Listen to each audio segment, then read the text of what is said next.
l'heure de vous informer, Madame, Messieurs. Bienvenue dans ces bulletins d'information.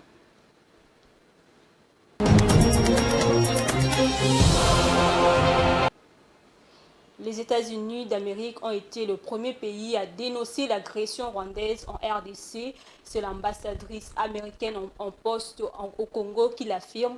Lucie Tamlen a fait cette déclaration à l'issue de sa rencontre avec le vice-premier ministre en charge de l'Intérieur et Sécurité, Peter Kazadi. La diplomate a été reçue au lendemain de manifestations qui ont visé particulièrement l'ambassade des États-Unis d'Amérique en RDC. On l'écoute.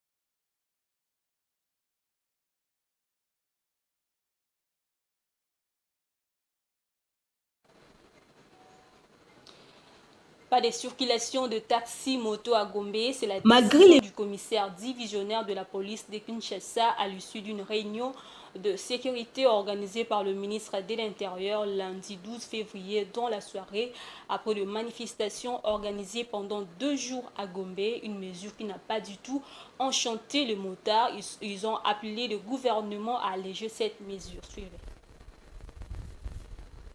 Malgré les mesures prises par les commissaires divisionnaires de la police de la ville-province de Kinshasa lundi 12 février, lors d'une réunion sécuritaire organisée par le ministre de l'Intérieur Peter Kazadi dans la soirée, interdisant notamment les attroupements de plus de 6 personnes, le vendeur ambulant ainsi que la circulation des taxis-motos à la Gombe.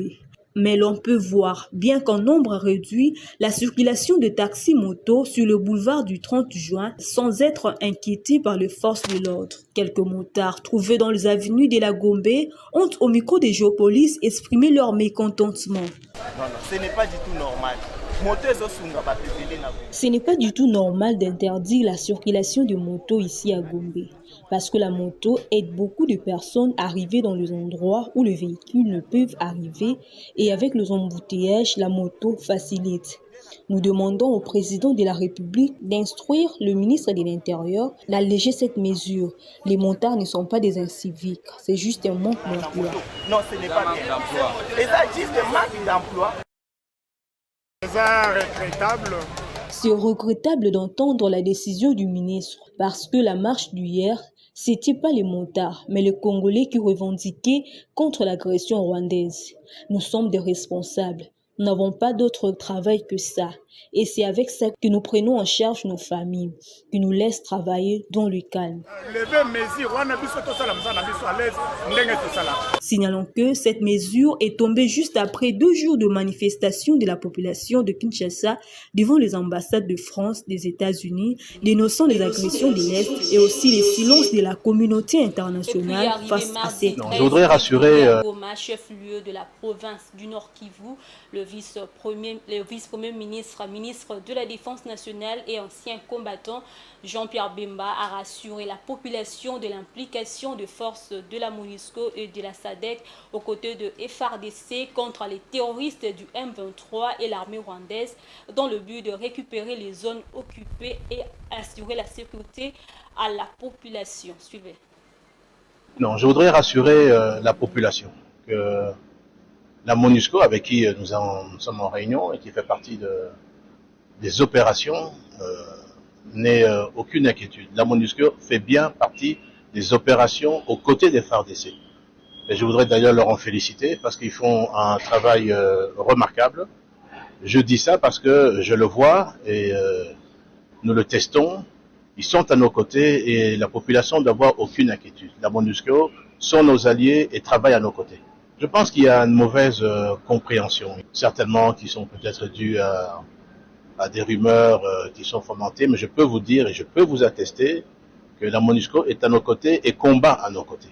Ça a été discuté encore vendredi en Conseil des ministres et nous acheminons effectivement vers la levée de ce moratoire et nous allons certainement, comme nous l'avons demandé au président de la République, de pouvoir permettre à ce que nous puissions lever ce moratoire pour les questions de trahison au sein des forces de défense et de sécurité.